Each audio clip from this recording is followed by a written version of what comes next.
The blizzard winds hit 70 miles per hour that February night, tearing the roof off Thomas Whitmore's cabin 3 miles east and burying William Tate's door under 6 feet of drift. Inside Henrik Anderson's cabin, positioned between 3 towering pines, the wind was barely a whisper. Before we dive in, let us know where you're watching from, and if stories like this move you, hit that subscribe button, because tomorrow's episode is even more unbelievable than this one. The winter of 1836 killed more trappers in the northern Rockies than any season in the previous decade. It wasn't the coldest winter on record. The thermometer had dropped lower in 1829 and 1832, but 1836 brought something worse than cold. It brought wind that never stopped. From November through March, the mountains howled with sustained gales that stripped heat from any structure foolish enough to stand exposed. Cabins that had survived 5 previous winters burned through their entire firewood supplies by January. Men who had laughed at danger found themselves choosing between freezing inside or venturing out into conditions that could kill in minutes. Henrik Anderson survived that winter, but barely. He had built his cabin the previous summer using methods he had learned from other trappers. The construction was standard for the era. He selected a clearing near a creek, felled 30 trees, notched the logs at the corners, and stacked them into walls. He chinked the gaps with moss and mud. He built a simple door and covered the single window with oiled paper. The entire process took 6 days. By late August, he had a structure that would keep out rain and provide shelter. It seemed adequate. The first heavy winds came in mid-November. Henrik woke one morning to discover the oiled paper on his window had torn free during the night. The wind had found every gap in his chinking and widened them. Cold air poured through spaces he hadn't known existed. He spent that day rechinking with frozen fingers, packing moss into cracks that appeared faster than he could fill them. The fire in his hearth consumed wood at an alarming rate. The wind created a draw that pulled heat straight up and out. The cabin never truly warmed. By December, Henrik had established a grim routine. He spent every other day cutting and hauling firewood. He couldn't store enough. The wind-driven cold made the cabin so inefficient that he burned through wood faster than he could replenish it. On the days he didn't cut wood, he tended his trap lines, but the work was brutal. The wind cut through his layers of fur and leather. His hands went numb despite thick mittens. He began to understand why so many trappers didn't survive their first winters. His partner, Lars Bergman, had built a cabin 2 miles upstream. They checked on each other weekly, a system that had kept them both alive through previous winters. But in January, Lars stopped appearing for their meetings. Henrik snowshoed to Lars's cabin through waist-deep drifts and found his partner dead inside. Lars had run out of firewood 3 days earlier. Rather than risk venturing out in the wind, he had tried to wait for calmer weather. The cold had killed him in his sleep. Henrik buried Lars on a hillside when the ground thawed enough in late March. He marked the grave with stones and stood there for an hour, trying to understand what had gone wrong. Lars had been a competent trapper, careful and experienced. He had survived 4 winters before this one. His death wasn't the result of carelessness or bad luck. It was the inevitable outcome of a problem that Henrik was only beginning to understand. The cabins they built couldn't protect them from sustained wind. Henrik returned to his own cabin and began examining it with different eyes. He had always viewed it as adequate shelter, a place to sleep and store supplies. Now he saw it as a fundamentally flawed design. The wind found every weakness. The notched corners allowed air to penetrate. The gaps in the chinking, no matter how carefully packed, opened under the pressure of sustained gales. The single-room design meant heat concentrated near the fire, but never reached the far corners. The window, even when covered, was a thermal leak. The door rattled in its frame every time wind gusted. He started paying attention to other cabins in the region. That spring, as trappers emerged from winter isolation to trade and resupply, Henrik visited every camp within 20 miles. He found the same pattern everywhere: cabins with torn-off roofs, structures with corners damaged by wind pressure, abandoned shelters where men had simply given up and moved to lower elevations. The trappers who survived had done so by burning massive amounts of firewood and enduring months of barely controlled misery. Most men accepted this as the cost of mountain life. Henrik couldn't. He had watched his partner die because a cabin failed to do the one thing it was supposed to do: protect against the elements. The problem consumed his thinking. At night, lying in his bunk, he listened to wind howl around his cabin and tried to understand why it had so much power. During the day, he observed how wind moved through the forest, how it bent trees, how it carved snow into patterns that revealed its flow. He noticed something that spring that would change everything. In dense forest, wind lost its power. Trees broke the flow, disrupted the patterns, created zones of relative calm. But in clearings, where cabins were typically built, wind had unobstructed access. It accelerated across open ground and struck structures with full force. Every trapper in the mountains was deliberately building in the worst possible locations. Henrik spent the summer of 1837 trapping and thinking. He visited the trading post in July to sell his furs. Instead of spending his profits on the usual supplies and entertainment, he bought surveying equipment, a compass, a measuring chain, paper for mapping. The trader thought he was planning a prospecting venture. Henrik didn't correct the assumption. He returned to the mountains with tools and a growing obsession with understanding wind. Henrik began mapping wind patterns in August. He selected a ridge above his cabin that offered a view of the surrounding valley. He spent 3 days observing how wind moved across the landscape during different times of day and under varying weather conditions. He noted the direction of prevailing winds, the speed at which trees bent, the patterns snow created when it drifted. He drew crude maps showing wind flow, marking areas of high velocity and zones of relative protection. The work seemed pointless to anyone who might have observed it. Trappers built cabins near water and good trapping grounds. Wind was simply something you endured. But Henrik was asking a question no one else considered worth asking. Could you position a structure to minimize wind exposure rather than accepting it as inevitable? The question seemed obvious once articulated, but it required rejecting decades of frontier construction wisdom. His observations revealed patterns. Wind in the mountains followed predictable paths. It funneled through valleys, accelerated over ridges, and created turbulent zones in certain topographies. But it also created protected areas. Dense tree stands disrupted wind flow. Rock formations deflected it. Even individual large trees created wind shadows on their leeward sides. The protection was measurable. Henrik stood on his ridge during a windstorm and watched trees bend violently in exposed areas while trees in protected zones barely moved. He became particularly interested in tree clusters. Groups of 3 or more large trees positioned close together created zones of remarkable calm between them. The trees broke wind from multiple directions simultaneously. Unlike a single windbreak, which only protected from one direction, multiple trees created spherical zones of protection. Henrik observed this effect repeatedly.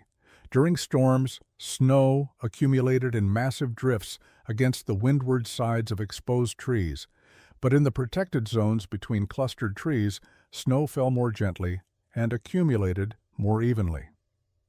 By September, Henrik had identified a site that seemed impossible by conventional standards, but perfect by his emerging understanding. 3 massive ponderosa pines grew in a triangular formation on a slight elevation 40 yards from the creek. The trees were mature, probably 80 years old, with trunks 3 feet in diameter. They stood roughly 15 feet apart, forming a natural triangle. The space between them was approximately 20 feet across at its widest point. It was completely wrong for a cabin site by traditional logic. Building between standing trees meant working around obstacles, accepting fire risk from nearby timber, and limiting expansion options. But Henrik's wind observations told him this site was perfect. The three trees would break wind from every direction. Their positioning created overlapping zones of protection. The slight elevation provided drainage. The distance from the creek was inconvenient for water, but eliminated flood risk. Most importantly, those three trees represented something that no amount of human labor could replicate: permanent, living windbreaks that would improve with age rather than deteriorate. Henrik spent October watching wind destroy structures across the region. An early season storm with sustained 40-mile-per-hour winds provided a natural experiment. He visited 5 cabins during and after the storm, documenting how each structure failed. Thomas Whitmore's cabin, built in an exposed clearing near prime beaver ponds, took the full force of the wind. The door, hung on leather hinges, tore partially free. The roof, constructed from poles and bark, lifted at one corner. Wind exploited the opening and tore away an entire section. Thomas spent the storm holding his remaining roof down with his body weight. William Tate's cabin, positioned on a ridge for defensive visibility, suffered worse damage. The wind hit with unobstructed force from multiple directions. Gaps in the chinking widened into fist-sized holes. The window covering blew out entirely. Tate abandoned the structure mid-storm and sheltered in a natural rock overhang half a mile away. When he returned the next morning, snow had drifted inside through the broken window and open gaps, covering everything in white. Jacob Reinhardt's cabin survived slightly better because it was positioned near a rock formation that blocked wind from the west. But the other 3 directions remained exposed. The structure leaked air from dozens of points. Reinhardt burned through 4 days' worth of firewood in a single night, trying to maintain minimal warmth. He told Henrik afterward that he had seriously considered leaving the mountains permanently. The endless battle against wind was wearing him down mentally as much as physically. Samuel Cord, the oldest and most experienced trapper in the region, had built his cabin in a slight depression below a ridgeline. The topography provided some wind protection, but the depression also trapped cold air. Cord's cabin stayed marginally warmer than exposed structures, but the temperature inside never rose above freezing during the storm, despite a fire that consumed wood continuously. Cord was 62 years old. He confided to Henrik that he probably had only 1 or 2 more winters left in him. The wind was winning. Henrik's own cabin, built using standard methods, performed as poorly as the others. He spent the storm stuffing rags into gaps that opened under wind pressure. The fire roared but provided minimal heat. He wore every layer of clothing he owned and still felt cold penetrating to his core. By morning, he had resolved to build something different. He had identified the site. He understood the principles. Now he needed to execute a construction method that would integrate those 3 trees into a fortress that Wind couldn't touch. The other trappers heard about Henrik's plans within days. News traveled slowly in the mountains, but unusual behavior spread quickly through the small community. A Swedish trapper planning to build a cabin between 3 trees rather than in a proper clearing became the subject of considerable mockery and concern in equal measure. Henrik began his construction in early November, a timing that other trappers considered lunacy. Most cabins were built in summer when weather was favorable and construction materials were easy to work. Starting a major building project as winter approached seemed like suicide. But Henrik had calculated carefully. He needed the cabin finished before deep winter arrived in January. That gave him 8 weeks. The timing was tight but achievable if he worked methodically. The first task was clearing the area between the 3 pines without damaging their root systems. This required care that would have seemed excessive to other builders. Henrik removed undergrowth and smaller trees from the 20-foot space, but he dug each root out by hand rather than simply cutting at ground level. He wanted to understand where the major roots of the 3 pines ran so he could position his foundation to avoid them. The work took 4 days. A standard clearing could have been completed in an afternoon with an axe and fire. He studied the 3 trees with the intensity of an engineer examining load-bearing columns. The southernmost pine stood slightly taller than the other 2, approximately 70 feet high. Its trunk was straight and showed no signs of disease. The western pine had a slight lean away from the prevailing wind direction, evidence of decades of pressure. The northern pine was the most massive, with a trunk that would require 3 men to encircle with their arms. Together, they formed a triangle with sides measuring 14, 16, and 15 feet respectively. Henrik spent an entire day simply observing how wind moved through the space between the trees. He lit a small fire and watched the smoke. During calm periods, smoke rose vertically. When wind picked up, smoke dispersed in complex patterns as the 3 trunks disrupted airflow. He noted that regardless of wind direction, the center of the triangle remained calmer than the periphery. The trees were creating overlapping zones of protection exactly as he had theorized. He began mapping his cabin footprint within the protected zone. The structure would need to fit between the trees while maintaining safe distance from each trunk. He calculated that a cabin 12 feet by 16 feet would fit comfortably, leaving approximately 3 feet of clearance to the nearest tree trunk on each side. This was tight by conventional standards. Most trappers wanted at least 10 feet of clearance to any standing timber, but Henrik's design required proximity to the trees. They weren't obstacles to work around. They were integral components of his wind protection system. The foundation work revealed Henrik's obsession with permanence. Instead of simply leveling the ground and starting to stack logs, he dug a trench 8 inches deep around his planned perimeter. He filled this trench with stones gathered from the creek, creating a base that would prevent settling and provide drainage. The stone foundation added a week to his construction timeline, but it solved a problem that plagued most frontier cabins: gradual sinking into soft ground that opened gaps in walls and made structures unstable. The 3 ponderosa pines had stood in that exact formation for 73 years. They had germinated within months of each other in the spring of 1764, probably from seeds cached by Clark's nutcrackers and never retrieved. Pure chance had positioned them in a triangular pattern.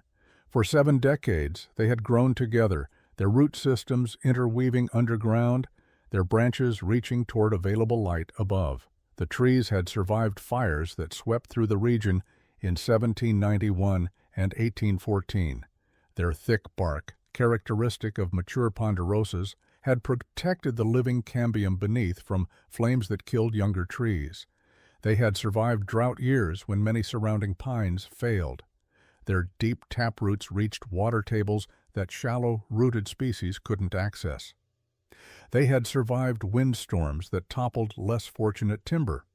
Their triangular positioning meant each tree provided some shelter to its companions, reducing the isolated exposure that made solitary trees vulnerable. Henrik understood none of this history, but he recognized the trees represented something valuable beyond their timber worth. Each trunk, if felled and cut, would provide lumber worth perhaps $20 at a sawmill. Standing, serving as permanent windbreaks integrated into a cabin design, they were worth far more. Their value wasn't in board feet. It was in the protection they provided, protection that would last decades and require no maintenance. He designed his cabin walls to align with the natural geometry of the 3 trees. The eastern wall would face the gap between the southern and northern pines. The western wall would face the western pine. The northern and southern walls would angle slightly inward, creating a structure that wasn't quite rectangular but followed the organic triangular form of the tree positions. This adaptive geometry meant the cabin fit the site rather than forcing the site to accommodate a rigid rectangular design. Log selection became Henrik's next obsession. He needed logs that were straight, uniform in diameter, and free of significant taper. He spent a week identifying and marking suitable trees within hauling distance. He rejected trees with excessive knots, irregular growth patterns, or signs of internal rot. Other trappers used whatever timber was convenient. Henrik treated each log as a precision component that needed to meet specific standards. He felled his first log on November 19th. The work was brutally hard in the cold. Each tree required an hour of axe work to drop, then additional time to remove branches and cut to length. He needed 45 logs total for his walls. At 1 log per day, accounting for weather delays and the exhausting nature of the work, he calculated he could have all logs on site by late December. The timeline was still achievable, but margin for error was disappearing. By early December, Henrik had 20 logs positioned near his building site. The physical labor was taking its toll. His hands were covered in cuts and blisters. His shoulders ached constantly from swinging the axe. But he maintained his pace. Each evening he returned to his old cabin, ate a cold meal, and collapsed into sleep. Each morning he returned to work. Thomas Whitmore visited Henrik's construction site on December 8th. He stood in the snow, looking at the stone foundation between the 3 massive pines, and shook his head slowly. Thomas had trapped the Rockies for 9 years. He had built 4 cabins in that time, each following the same proven method his father had taught him in Pennsylvania. You found a clearing near water. You cut trees for lumber. You built an open space where you could see threats approaching. What Henrik was doing violated every principle Thomas knew. "You're building in a death trap," Thomas said, gesturing at the towering pines. "One good storm, those trees drop branches, could cave in your whole roof, could kill you in your sleep." He walked around the perimeter, examining Henrik's stone foundation with the skepticism of someone who considered it wasted effort. "And you're spending weeks on groundwork when you should be raising walls. Winter's coming hard, Henrik. You won't finish in time." Henrik continued fitting stones into his foundation trench. He had learned that arguing with other trappers about his methods was pointless. They saw the trees as hazards. He saw them as structural elements more valuable than anything he could build himself. The difference in perspective was fundamental. No amount of explanation would bridge it until the cabin was finished and tested. William Tate arrived an hour later, drawn by curiosity about the Swedish trapper's strange project. He examined the site with the same confused expression Thomas wore. "Why aren't you building down by the creek?" Tate asked. "You're making water hauling twice as hard as it needs to be, and these trees—" He looked up at the towering pines. "They're fire hazards, Henrik. Pine pitch burns hot. One spark from your chimney hits the wrong branch, you'll be surrounded by flames." Henrik had considered the fire risk carefully. It was real, but manageable. His chimney design would extend well above the lowest branches. He would clear dead wood from the surrounding pines regularly. The risk was no greater than a dozen other dangers frontier life presented daily. But the wind protection the trees provided was guaranteed. He was trading a manageable risk for a certain benefit. Samuel Cord, the oldest trapper in the region, made his visit on December 12th. Unlike the younger men, Samuel didn't immediately criticize. He walked slowly around the site, studying the 3 trees, the foundation, the carefully calculated distances. He was silent for several minutes. Finally he spoke. "I see what you're trying to do. Wind protection. It might work." He paused, considering. "But Henrik, those trees mean you can't expand. Standard cabin gets too small. You add a room. This design, you're locked in by the trees. And if one of those pines falls in a storm, it falls right on your cabin. You're betting your life they'll stand." Henrik nodded. Samuel was right. He was betting his life. But he had watched wind destroy every conventional cabin in the region. He had buried a partner who froze to death because his cabin couldn't protect him. The risk of a falling tree seemed minor compared to the certainty of wind-driven cold. Henrik began raising walls on December 15th. The temperature had dropped below zero, making log work difficult. Wood contracted in extreme cold, changing dimensions slightly. Bark, if left on logs, would freeze, and potentially damage the wood beneath. Henrik had stripped every log completely, a process that took hours per log, but ensured uniform surfaces that would fit together precisely. Other trappers thought this was wasted effort. Bark provided minor insulation and saved time. But Henrik understood that gaps between logs were where wind would attack. Uniform, stripped logs, fitted together with minimal space between them, would create walls wind couldn't penetrate. His corner construction method was unlike anything used in the region. Traditional cabins used notched corners where logs interlocked at right angles. The notching was fast and created adequate structural stability for most purposes. But Henrik had observed how wind exploited those notched corners, creating leverage points that allowed individual logs to shift under sustained pressure. He developed a different approach based on principles he had seen in stone masonry. He started each corner with a large, flat stone positioned precisely at the foundation level. The first log on each wall rested on this stone, extending past the corner by 18 inches. Where two logs met at a corner, Henrik drilled holes through both logs simultaneously using a hand auger. The drilling was exhausting work in frozen wood. Each hole took 30 minutes of sustained effort. Through each hole he drove an iron pin he had forged himself from scrap metal purchased at the trading post. The pins locked the logs together, preventing any shifting or separation.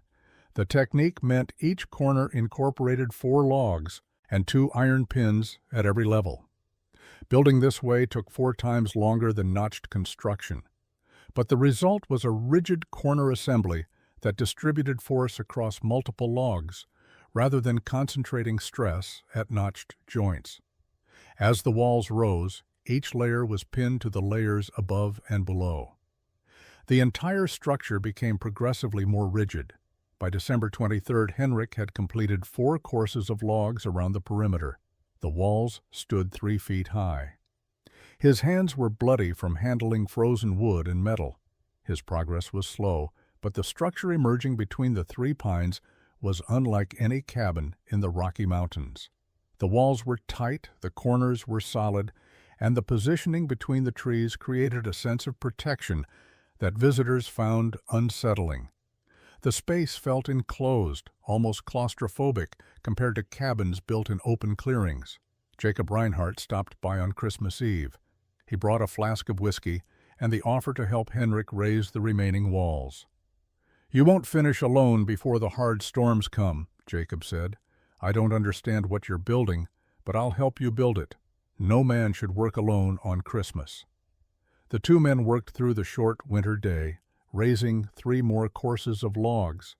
Jacob asked questions about the iron pin corner technique, about the positioning between the trees, about the unusually tight log fitting. Henrik explained his reasoning while they worked. Henrik's design relied on geometric principles he couldn't have articulated mathematically, but understood intuitively. The 3 trees formed a triangle with the cabin positioned at the center. Wind hitting any side of this triangle encountered at least 1 tree trunk before reaching the cabin walls. The disruption this caused to wind flow was significant. Smooth laminar wind flow carries maximum force. Turbulent, disrupted flow dissipates energy through chaotic eddies and vortices. The 3 trunks transformed smooth wind into turbulence before it reached the cabin. He measured wind speed using a technique he had developed through observation. He attached strips of cloth to poles at various distances from the trees and watched how violently they moved during windstorms. At the edge of the tree triangle, 30 feet from center, cloth strips whipped violently in 20-mile-per-hour winds. At the cabin walls, 15 feet from center, the same winds barely moved the cloth. The trees were reducing effective wind speed by roughly 60%. The protection wasn't uniform from all directions. The southern pine provided maximum shelter from south winds. The western pine blocked west winds most effectively. The northern pine handled north and northeast winds. But the triangular arrangement meant that winds from any direction encountered disruption. Even southeast winds, hitting the gap between the southern and northern pines, lost force as they squeezed through the narrow opening and expanded into the protected zone beyond. Henrik calculated firewood consumption based on wind protection. His old cabin, exposed to sustained wind, consumed approximately 12 logs per day to maintain marginal warmth. If the three-tree design reduced wind exposure by 60%, heat loss through convection should drop proportionally. That suggested his new cabin might require only 5 logs per day for equivalent warmth. Over a 6-month winter, the difference was substantial. 12 logs daily for 180 days meant 2,160 logs. 5 logs daily meant 900 logs. The difference of 1,260 logs represented roughly 2 months of cutting and hauling labor. But the real advantage was survival margin. Running out of firewood in February meant death. A cabin that consumed 5 logs daily instead of 12 meant a trapper could survive on stockpiles that would leave him dead in a conventional structure. The efficiency wasn't just convenient. It was the difference between living and freezing. The vertical dimension mattered too. The 3 pines extended 70 feet above ground. Their branches created a canopy that disrupted wind flow from above, preventing downdrafts that could force cold air down a chimney. The branches also caught snow before it hit the ground, distributing accumulation more evenly and preventing the massive drifts that formed against exposed cabin walls. Henrik had observed this effect during previous snowfalls. Snow between the trees accumulated to 18 inches, while drifts against exposed structures reached 4 feet. He shared none of these calculations with visiting trappers. The mathematics would have seemed like fantasy to men who built by tradition and instinct. The most technically difficult aspect of Henrik's design was integrating the cabin structure with living trees without damaging root systems that provided stability. He needed the cabin positioned close enough to the pines to benefit from wind protection, but far enough to avoid interfering with root growth. The margin was narrow. Too close meant roots would eventually push against the foundation, destabilizing walls. Too far meant losing the protective effect he was building the entire structure to achieve. Henrik dug test holes around each pine to map major root locations. The work was painstaking in frozen ground. He used a small spade and worked carefully, exposing roots without severing them. The southern pine's roots extended outward in all directions, forming a radial pattern typical of ponderosas. The largest roots ran horizontally for the first 3 feet of depth before angling downward. The western pine showed similar patterns. The northern pine, being oldest and largest, had the most extensive root system. Its major roots extended 15 feet from the trunk. He positioned his cabin walls to thread between these root zones. The eastern wall ran parallel to roots from both the southern and northern pines. The western wall aligned with a gap between 2 major roots from the western pine. This required abandoning a perfectly rectangular floor plan. His cabin was slightly trapezoidal, with walls that angled 5 degrees off true perpendicular. The deviation was invisible to casual observation, but critical for avoiding root damage. Where cabin corners came closest to tree trunks, Henrik created deliberate gaps in his stone foundation. These gaps allowed roots to pass beneath the cabin without encountering obstacles. He covered the gaps with flat stones that could be lifted if future root growth required accommodation. The design accepted that living trees would continue growing and changing. Fighting that growth would be futile. Accommodating it was engineering. The door placement required similar compromise. Standard practice positioned doors on the south wall for maximum sunlight. Henrik's design put the door on the eastern wall, facing the gap between the southern and northern pines. This orientation meant less direct sun, but better protection from prevailing west winds that dominated winter weather. The door would open into a space where 2 tree trunks created a natural windbreak. Someone entering or exiting would spend minimal time exposed to wind blast. He reinforced the door frame using iron brackets anchored to logs on either side. The brackets extended 8 inches into each log, held by iron spikes driven through pre-drilled holes. This created a frame that was integral to the wall structure rather than simply attached to it. A door hanging on this frame would be nearly impossible to tear free. Wind pressure would be transmitted through the brackets directly into the wall logs and distributed across the entire structure. The door itself was 3 inches thick, constructed from planks hewn from a single pine. Henrik shaped each plank with a draw knife, creating tongue and groove joints that interlocked without gaps. He assembled the planks horizontally and added diagonal iron strapping across the interior surface. The completed door weighed 90 pounds but was rigid enough to support its weight without sagging. 2 massive hand-forged hinges mounted into mortises cut into both door and frame completed the assembly. By January 10th, Henrik had completed the walls to their full 8-foot height. The structure stood between the 3 pines like something that had grown there rather than been built. The logs were weathered to silver gray, stripped of bark, and fitted so precisely that chinking was minimal. The corners, reinforced with iron pins every 18 inches of height, created rigid assemblies that showed no movement when Henrik pushed against them with full strength. The cabin had become part of the landscape in a way conventional structures never achieved. The roof construction required solving problems unique to his tree-integrated design. Standard cabin roofs were simple gables with ridge poles running between end walls. Henrik couldn't use that approach. The northern pine's lowest branches extended over where a traditional ridge pole would sit. He needed a roof design that would fit beneath the tree canopy while providing adequate headroom inside and shedding snow effectively. His solution was a modified hip roof with 4 sloping surfaces meeting at a central ridge. The design was more complex than standard construction but offered advantages. Hip roofs shed wind better than gables. They had no large flat surfaces for wind to push against. Snow slid off all 4 slopes rather than accumulating on 2, and most importantly, the lower profile fit beneath the pine branches while still providing 7 feet of interior headroom. He constructed the roof frame from carefully selected poles. Each rafter was shaped to precise dimensions using his draw knife.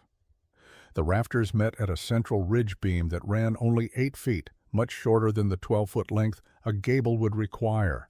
The shortened ridge meant less stress on any single support point. He secured each rafter to the wall logs using wooden pegs and iron brackets, creating connections that integrated roof structure with wall structure. Over the rafters, Henrik laid split planks hewn flat on one side. The planks overlapped like shingles, each row covering gaps in the row below. He pegged each plank to its supporting rafter using hardwood pegs whittled during evening hours. The work required hundreds of pegs, each carved by hand. Other trappers would have considered this obsessive. Henrik understood that pegs created mechanical connections that wouldn't loosen over time the way rope or leather would. The waterproofing came from multiple layers. First, he spread birch bark over the planks, overlapping sections to create continuous coverage. Birch bark was naturally waterproof and flexible. Over the bark, he applied a mixture of clay, pine pitch, and ash. The mixture sealed every potential leak point. Finally, over everything, he laid sod cut from meadow grass. The living roof would root and create a growing layer of insulation. Within 2 years, the cabin would appear from a distance to be a natural hillock rather than a structure. The chimney rose through the roof at a point equidistant from all 3 pines. Henrik built it from flat stones gathered from the creek, carefully selected for their ability to withstand heat. The chimney extended 4 feet above the roof peak, high enough to clear the lowest pine branches by a safe margin. Henrik moved into his completed cabin on January 28, 1837.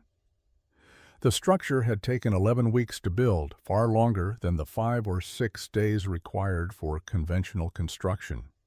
But walking through the door into the interior space, Henrik felt something he had never experienced in his previous cabin: genuine protection. The walls were solid, the door sealed tightly. The window, small and positioned high, was covered. with oiled hide stretched over a wooden frame that fitted into the opening like a cork in a bottle. The floor, covered with split planks rather than bare earth, felt solid underfoot. He built his first fire in the stone fireplace and watched smoke rise smoothly up the chimney. The draft was strong, but not excessive. The narrow chimney and smoke shelf he had incorporated prevented downdrafts while creating enough draw to keep smoke from backing into the room. Heat radiated from the stone mass of the fireplace, warming the space more effectively than any open fire pit could achieve. The temperature outside was 10 degrees below zero, with wind gusting to 30 miles per hour. Henrik had experienced these conditions many times in his old cabin. They meant burning wood continuously and still feeling cold that penetrated through layers of fur and wool. But in his new cabin, positioned between the three pines, conditions were different. He could hear wind in the trees, a constant roar that indicated significant force. But at the cabin walls, wind was barely present. The three trunks were doing exactly what he had designed them to do, disrupting wind flow and creating a protected microclimate. He tested the fire's efficiency by burning logs at the same rate he had used in his old cabin.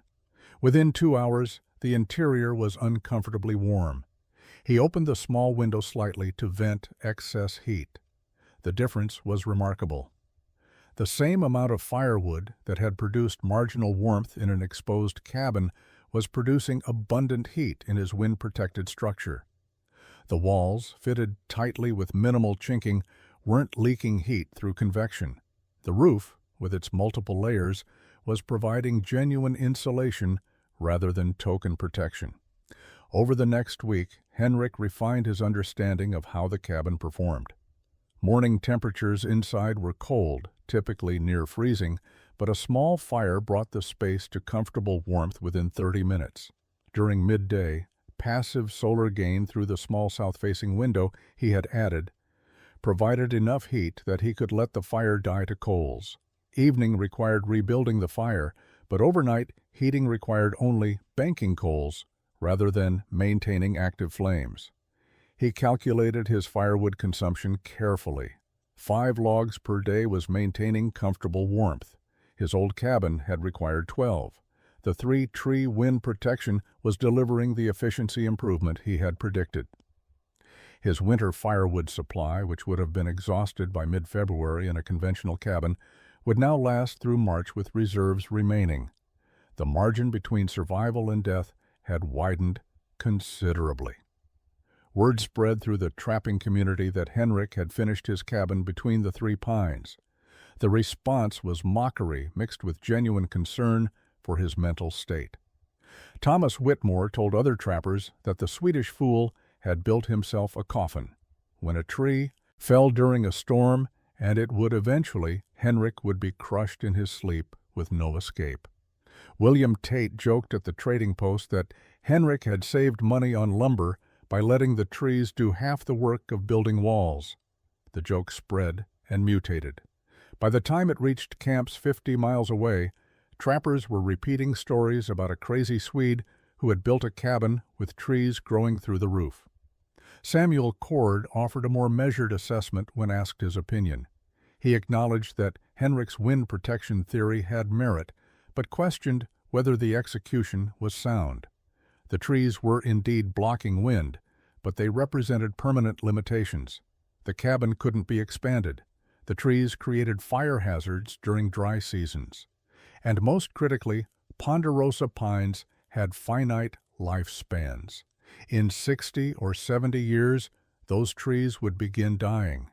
Anyone still using Henrik's cabin generations hence would face falling timber. Samuel considered the design clever but short-sighted. Jacob Reinhardt, who had helped Henrik raise walls during construction, reserved judgment. He had seen the quality of Henrik's workmanship, the iron-pinned corners, the tight log fitting, the reinforced door. All of it showed careful thought. Jacob didn't understand the wind protection calculations, but he respected methodical work. He told other trappers that Henrik's cabin was probably the best-built structure in the territory, even if the positioning seemed strange. This moderate opinion earned Jacob ridicule. Thomas Whitmore accused him of defending poor judgment out of friendship rather than reason.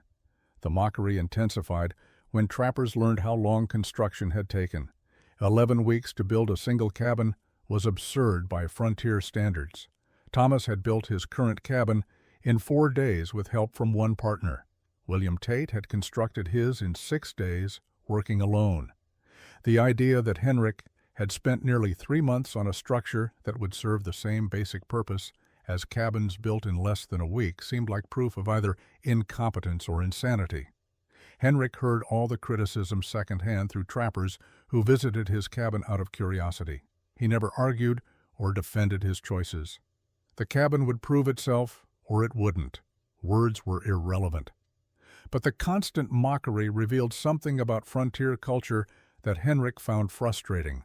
Trappers valued speed and simplicity over quality and longevity. A cabin built in 4 days that lasted 3 years before requiring major repairs was considered superior to a cabin built in 11 weeks that might last 20 years without maintenance. The frontier mindset prioritized immediate function over long-term value. He understood the reasoning. Most trappers were transient. They followed beaver populations, moving every few years as streams were trapped out. Building permanent structures made little sense for men who wouldn't occupy them long-term. But Henrik had different plans. He intended to trap this region for decades, if possible. The extra time invested in proper construction would pay dividends over years. His cabin wasn't just shelter for one winter, it was infrastructure for a life. The blizzard arrived on February 14, 1837. Weather in the Rockies was unpredictable, but certain signs warned experienced trappers when severe storms approached. The morning of the 13th showed a gray sky with high clouds moving rapidly from the northwest. The temperature rose slightly, climbing from 0 to 15 degrees. Wind picked up during the afternoon, gusting strongly enough to bend smaller pines. By evening, the first snow was falling in horizontal sheets driven by wind that had reached 40 miles per hour. Henrik secured his cabin as carefully as he had built it. He brought all tools inside. He stacked firewood along the interior wall within easy reach. He filled every container with water from the creek, making multiple trips before the storm intensified. He checked the door seal, the window covering, and the chimney cap he had installed to prevent downdrafts. By midnight on the 13th, he was ready. The cabin was a sealed unit with enough supplies to wait out whatever weather came. The storm struck with full force around 3 in the morning on the 14th. Wind speed increased rapidly, reaching sustained velocities Henrik estimated at 60 miles per hour, with gusts significantly higher. The roar was tremendous. Pine trees surrounding Henrik's protected site bent and swayed violently. Branches cracked and fell. The sound of wind through the forest was like constant thunder. Inside his cabin, positioned between the 3 massive pines, Henrik could hear the storm, but felt almost none of its force. He lit a candle and watched the flame. It flickered slightly from minor air movement, but remained stable.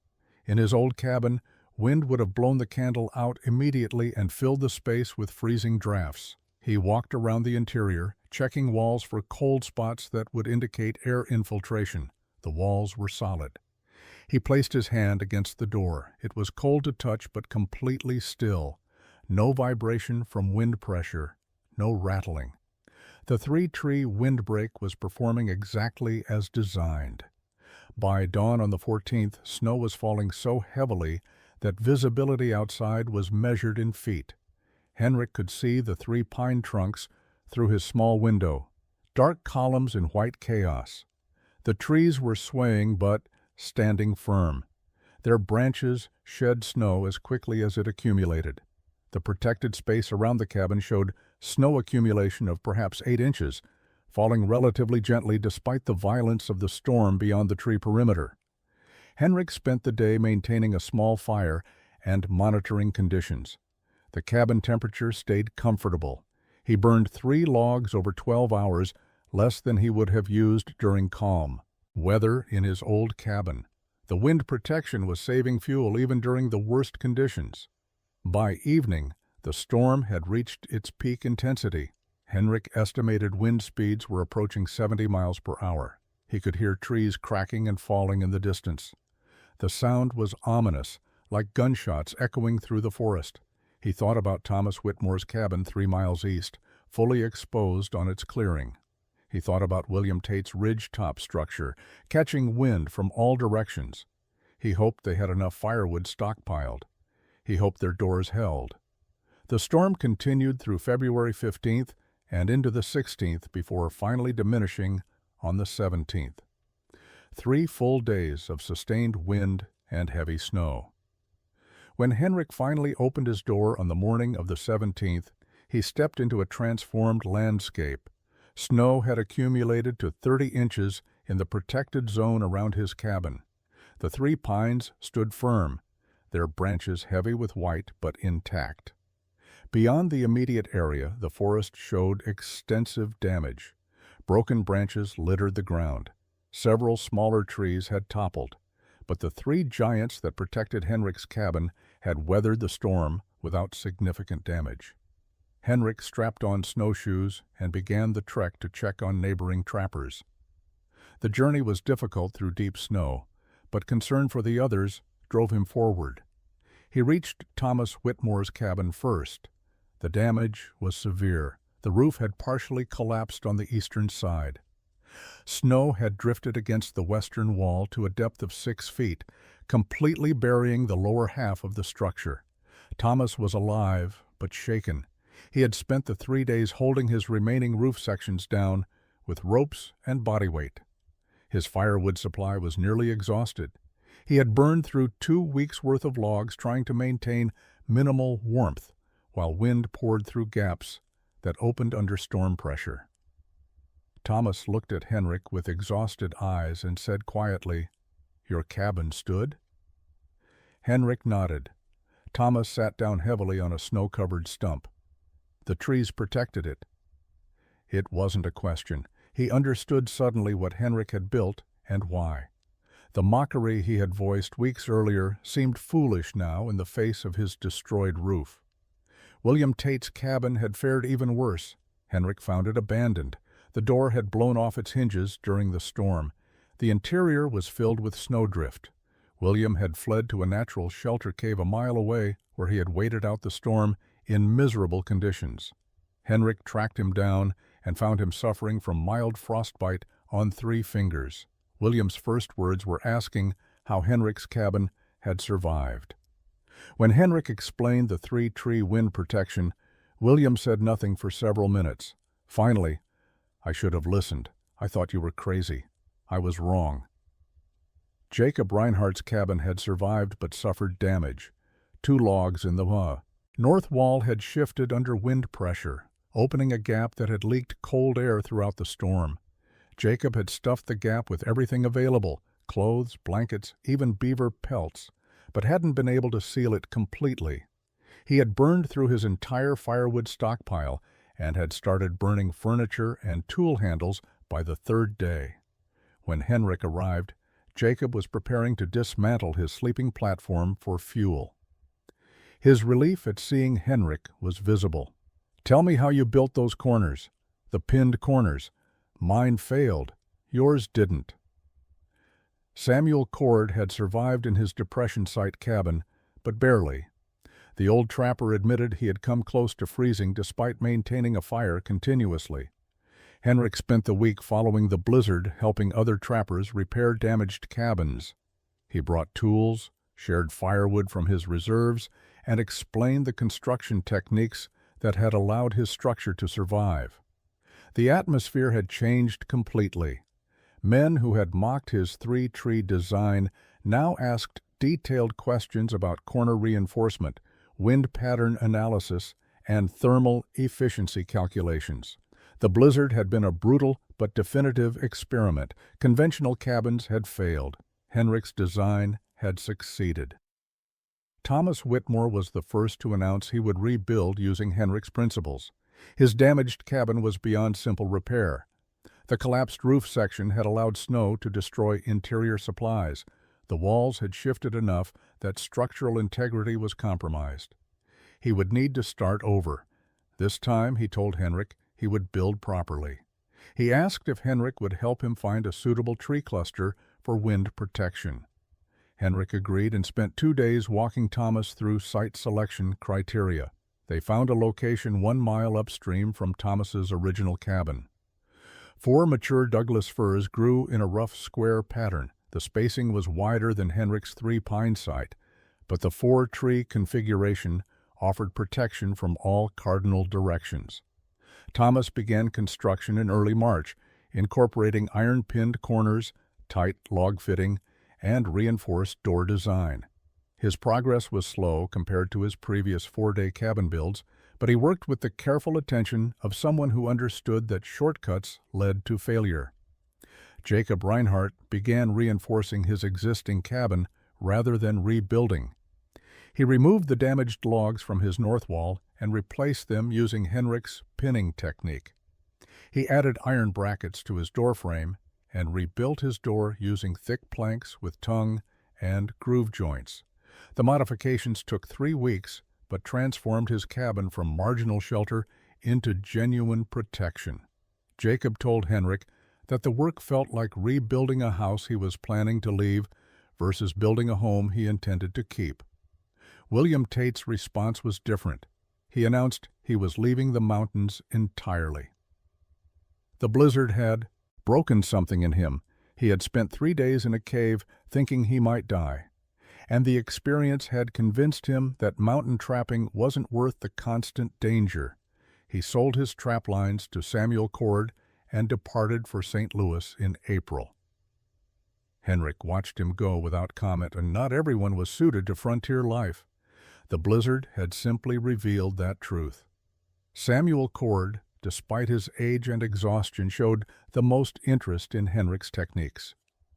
The old trapper visited Henrik's cabin multiple times during March, examining every aspect of the construction. He paid particular attention to the 3-tree positioning and the wind disruption effect. He told Henrik that in 40 years of mountain life, he had never seen anyone approach cabin building as engineering problem rather than simple carpentry task. "You thought like a builder, not a trapper," Samuel said. "That's why it worked." By April, 3 more trappers in the region had begun rebuilding or heavily modifying their cabins. The techniques were spreading not through promotion, but through the simple reality that they solved problems everyone faced. The spring of 1838 brought a wave of new trappers into the northern Rockies. The beaver trade was still profitable despite declining populations. Young men seeking fortune arrived with minimal experience and standard cabin building knowledge. They built exposed structures in clearings near water. Most survived their first winters through luck and excessive firewood consumption. But by their second seasons, many were seeking better methods. The story of Henrik's 3-tree cabin had become part of regional knowledge, shared at trading posts and winter camps. A trapper named Michael Kearney sought Henrik out in the summer of 1839 specifically to learn the construction techniques. Michael had lost his partner to exposure the previous winter when their cabin proved inadequate during sustained cold. He was determined not to repeat the mistake. Henrik spent a week with Michael, teaching site selection, explaining wind pattern analysis, demonstrating corner pinning, and sharing the clay and pine resin chinking mixture formula. Michael built his new cabin between 2 massive spruces and a granite outcrop that together created 3-point wind protection. The combination of living trees and stone worked as effectively as Henrik's all-tree design. By 1840, an informal network of improved cabins dotted the northern Rockies. They weren't identical to Henrik's design. Each trapper adapted the principles to available sites and materials. Some used 4 trees instead of 3. Others incorporated rock formations or ridge lines as windbreaks. The specific implementations varied, but the underlying concept remained consistent. Position shelter to minimize wind exposure rather than accepting exposure as inevitable. Use available natural features as permanent structural elements. Build for decades, not Seasons. The beaver trade collapsed completely by 1843.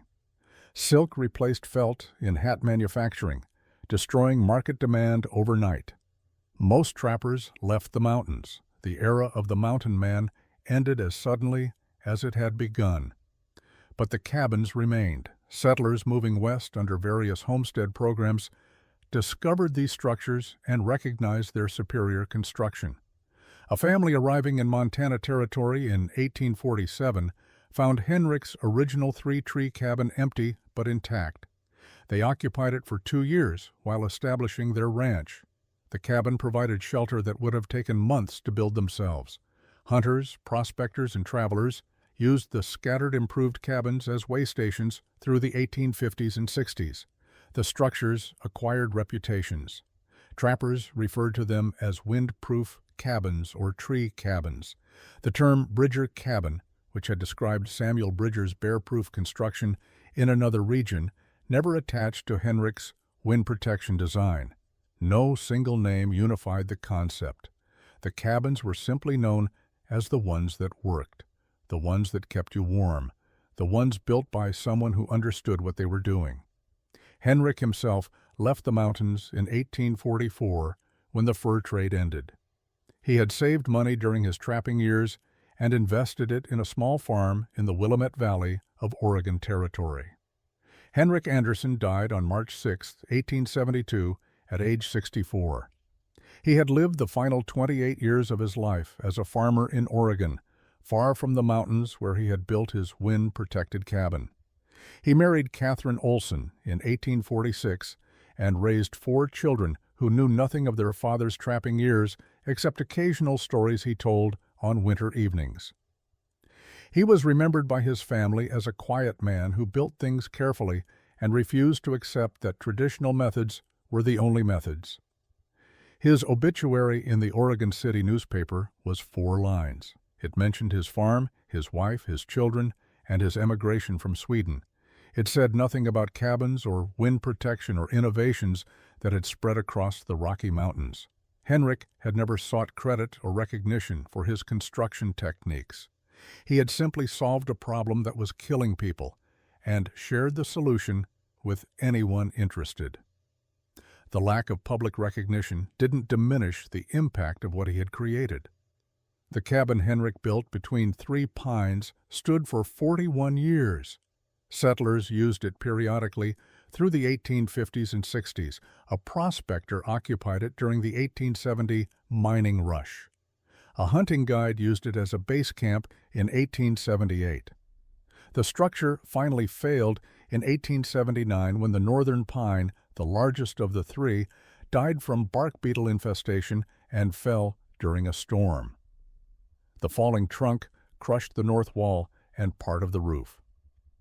The cabin remained partially standing for another decade before weather and scavengers reduced it to scattered logs and stone foundation remnants.